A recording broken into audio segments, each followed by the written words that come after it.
Hello my dear student, कैसे हैं आप सब बच्चों। आज हम क्लास 8 के इतिहास के पहले चैप्टर का तीसरा पार्ट देखेंगे। दूसरे पार्ट में हमने देखा था कि किस तरह 1817 में स्कॉटलैंड के अर्थशास्त्री जेम्स मिल ने भारत को 3 खंडों में बांटा और हिस्ट्री ऑफ इंडिया ब्रिटिश नामक किताब में इसकी रचना करते हैं।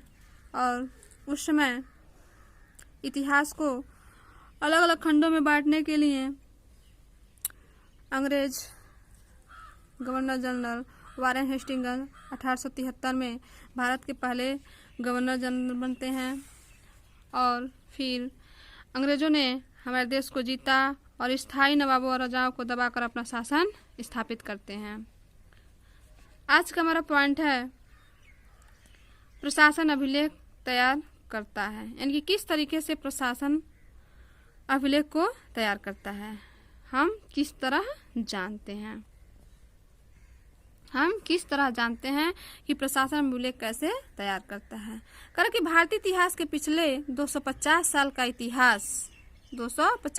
इतिहास लिखने के लिए इतिहासकार कौन से स्रोत का इस्तेमाल करते हैं, यानी कि किस स्रोत का इस्तेमाल करते हैं। पढ़ने से पहले हम यहाँ पे एक लाइन दी हुई है, इसको देख लें। करा कि गृह विभाग को भेजी गई रिपोर्ट।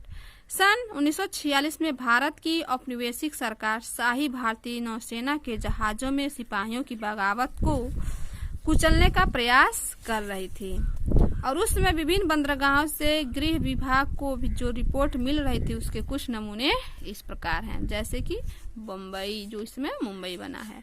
इस बात का इंतजाम कर लिया गया है कि सेना जहाजों और दफ्तरों पर कब्जा कर ले और शाही नौसैनिक जहाज अभी भी बंदरगाह से बाहर ही हैं। ये उस समय का रिपोर्ट है कि क्या वो बम्बई को बता रहा है कि अभी भी हमारी जो शाही नौसैनिक जहाज है वो अभी भी बंदरगाह से बाहर ही हैं। और फिर यह कराची की बात कर रहा है कि 301 विद्रोहियों को गिरफ्तार कर लिया गया है और कुछ अन्य संदेहास्पद विद्रोही को भी गिरफ्तार किए गए, यानी कि कुछ तो गिरफ्तार कर लिया, अगर कुछ संदेह में है कि ये विद्रोही हैं या नहीं, और सारे दफ्तर सैनिक की निगरानी में है। फिर आता है लास्ट पॉइंट विशाखापट्टनम का, कि स्थिति पूरी तरह नियंत्रण में है और कहीं हिंसा नहीं हुई है। जहाजों और प्रतिष्ठानों पर सैनिक गार्ड तैनात कर दिए गए हैं, किसी परेशानी की उम्मीद नहीं, सिवाय इसके लिए संभव है कुछ सिपाही काम पर न आए। यानी कि इस तरीके से उस समय गृह विभाग को भेजी गई रिपोर्ट थी। करा कि प्रशासन अभिलेख कैसे तैयार करता था। अंग्रेजी शासन द्वारा तैयार किए गए सरकारी रिकॉर्ड इतिहासकारों का एक महत्वपूर्ण साधन होते थे। यानी कि जो इतिहासकार होते थे, अगर कोई सरकारी चीज रिकॉर्ड में रखा जाता था, लिख करके रखा जाता था, वो बहुत ही महत्वपूर्ण साधन होते थे। किसके लिए? इतिहासकारों के लिए। यानी कि उससे, उस महत्वपूर्ण चीज से उन्हें इतिहास लिखने में आसानी होती थी। अंग्रेजों की मान्यता थी कि चीजों को लिखना बहुत महत्वपूर्ण था, यानी कि ये अंग्रेजों को भी लगता था कि अगर हम कोई दस्तावेज लिख करके रखते हैं तो हमारे लिए बहुत महत्वपूर्ण होती है। उनके लिए हर निर्देश, हर योजना, नीतिगत फैसले, सहमति, जांच को साफ साफ लिखना जरूरी था। और ऐसा करने के बाद चीजों का अच्छी तरह अध्ययन किया जा सकता था और उन पर वाद विवाद भी किया जा सकता था।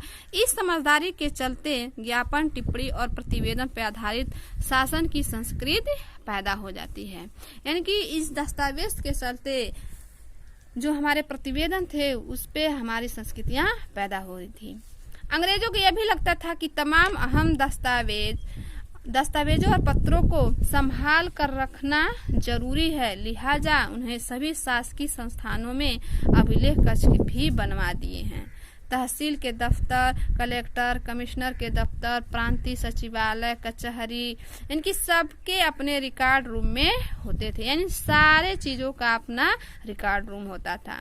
महत्वपूर्ण दस्तावेजों को बचा कर रखने के लिए अभिलेखागार यानी कि आर्काइव और संग्रहालय जैसे स्थापित संस्थान भी बनाए गए थे। संग्रहालय यानी कि जहाँ पे बहुत सारे चीजों को इकट्ठा करके रखा जाए, उसी को संग्रहालय कहा जाता था।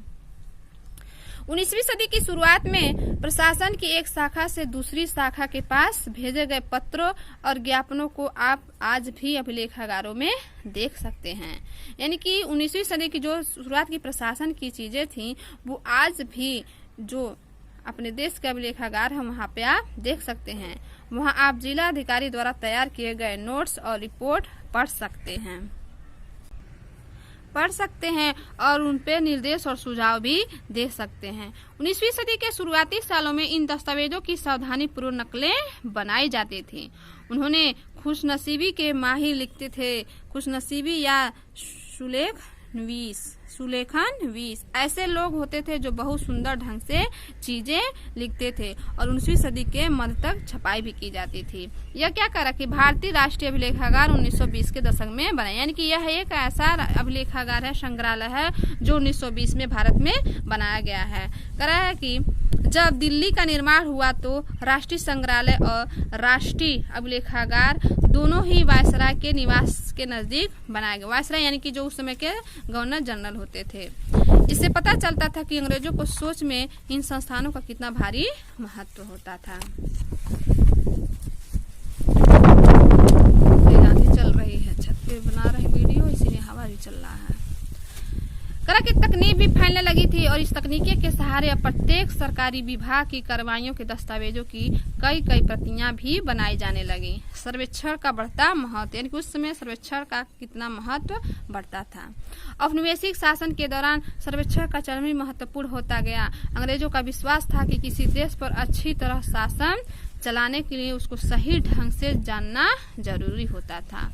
19वीं सदी की शुरुआत तक पूरे देश का नक्शा तैयार करने के लिए बड़े बड़े सर्वेक्षण किए जाने लगे, यानी कि सर्वेक्षण यानी कि उनका निरीक्षण किया जाने लगा।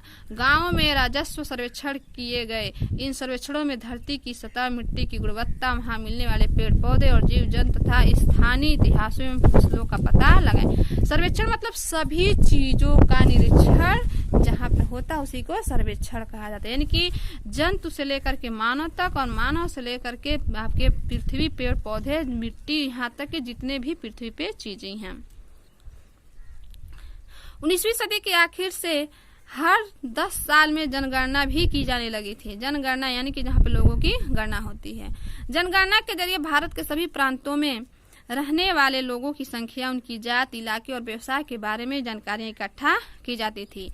और इसके अलावा वनस्पति सर्वेक्षण, प्राणी वैज्ञानिक सर्वेक्षण, पुरातत्वविधि सर्वेक्षण, मानव शास्त्रीय सर्वेक्षण, वन सर्वेक्षण आदि दूसरे सर्वेक्षण भी किए जाते थे। यहाँ पे एक सर्वेक्षण का चिन्ह भी दिखाया गया, जैसे कि शरीफे का पौधा।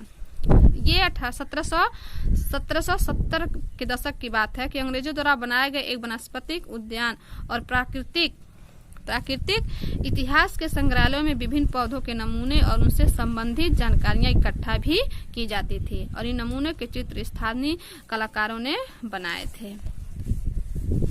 फिर आपका अगला पॉइंट है अधिकृत रिकॉर्ड से क्या पता चलता था, यानी कि जो अत्यधिक मात्रा में रिकॉर्ड रखे जाते थे उससे हमें क्या पता चलता था। रिकॉर्ड्स के इस विशाल भंडार से हम कुछ पता लगा सकते हैं, फिर भी इस बात को नजरअंदाज हम नहीं कर सकते कि ये सारी दस्तावेज। ये भी एक चित्र दिखाया गया है और दिखाया गया है कि बंगाल में मानचित्रण और सर्वेक्षण कार्य चल रहा है, यानी कि उस समय जब जांच पड़ताल चल रहा था तो उसके द्वारा यह तस्वीर 1832 में बनाया गया था। करा कि ये चित्र वहां के 1857 के विद्रोह का है। करा कि ये सारे रिकॉर्ड्स, इसमें हमें यही पता चलता है कि सरकारी अफसर क्या सोचते थे, उनकी दिलचस्पी किन चीजों में थी और बात के वे किन चीजों को बचाए रखना चाहते थे। इन रिकॉर्डों से हमें ये समझाने में हमेशा मदद नहीं मिलती थी कि देश के दूसरे लोग क्या महसूस करते थे और उनकी कार्रवाइयों की क्या वजह थी। इन बातों को जानने के लिए हमें कई और चीजों को देखना होगा। जब हम ऐसे दूसरे स्रोतों की तलाश में निकलते हैं तो उनकी भी कोई कमी नहीं रहती, लेकिन सरकारी रिकॉर्ड्स के मुकाबले उन्हें ढूंढना जरा मुश्किल साबित होता है और इस लिहाज से लोगों की डायरियां, तीर्थ यात्राओं और यात्रियों के सही स्मरण, महत्वपूर्ण लोगों की आत्मकथाएं और स्थानीय बाजारों में बिकने वाली लोकप्रिय पुस्तकें, पत्रिकाएं महत्वपूर्ण हो जाती थी। यानी कि उस समय जो भी चीज लोगों के पास था वो सारी चीजें महत्वपूर्ण होती जाती थी। जैसे जैसे छपाई की तकनीक फैली, अखबार छपने लगे और विभिन्न मुद्दों पर जनता में बहस होने लगी। नेताओं और सुधारकों ने अपने विचारों को फैलाने के लिए लिखा और कविता और उपन्यास भी अपने भावनाएं में लोग व्यक्त करने लगे। फिर करा कि लेकिन ये सारे स्रोत उन लोगों ने रचे जो पढ़ना लिखना जानते थे। यानी कि जो व्यक्ति पढ़ना लिखना जानता था वो कहानियां, कविता, उपन्यास आदि जो भी उस समय गुजर रहे थे अपनी अपनी भावनाओं में लोग व्यक्त करते जा रहे थे। इससे यह पता नहीं चल सकता कि आदिवासी और किसान खदानों में काम करने वाले मजदूर या सड़कों पर जिंदगी गुजारने वाले गरीब किस तरह के अनुभव से गुजर रहे थे। अगर हम थोड़ी और कोशिश करें तो हम इन सारे में काम जान जाएंगे। जैसे जैसे आप इस किताब में आगे पढ़ेंगे आपको यह सारी चीजें पता लगने लगेंगी। यहाँ पे लिखा है कि इंसानों के खाने के लायक नहीं है। अब ये एक अखबार का चीज है कि उस अखबार में एक नोट्स लिखा था कि इंसानों के खाने के लायक नहीं है। देखिए क्या कह रहा है, कह रहा है कि अखबारों से देश के विभिन्न भागों में चल रहे आंदोलनों का पता चलता है। यहाँ 1986 में हुई पुलिस की एक हड़ताल की खबर दी गई थी। दिल्ली में 2000 से ज्यादा पुलिस वालों ने बृहस्पतिवार के सवेरे अपने कम वेतन और पुलिस लाइसेंस बावर्ची खाने से आने वाले घटिया भोजन के खिलाफ खाना खाने से इनकार कर दिया था। यानी कि जो दिल्ली में पुलिस वाले थे वो उनके जो खाने आते थे खाने के लिए वो अच्छे नहीं होते थे और खाने लायक नहीं होते थे। उसी के खिलाफ उन्होंने आंदोलन रचा था। जैसे जैसे यह खबर दूसरे पुलिस थानों तक पहुंची वहां भी पुलिस वालों ने खाने से इनकार कर दिया और एक हड़ताली का कहना था कि पुलिस लाइसेंस की रसोई में हमारे लिए जो खाना आता है वह कोई इंसान नहीं खा सकता।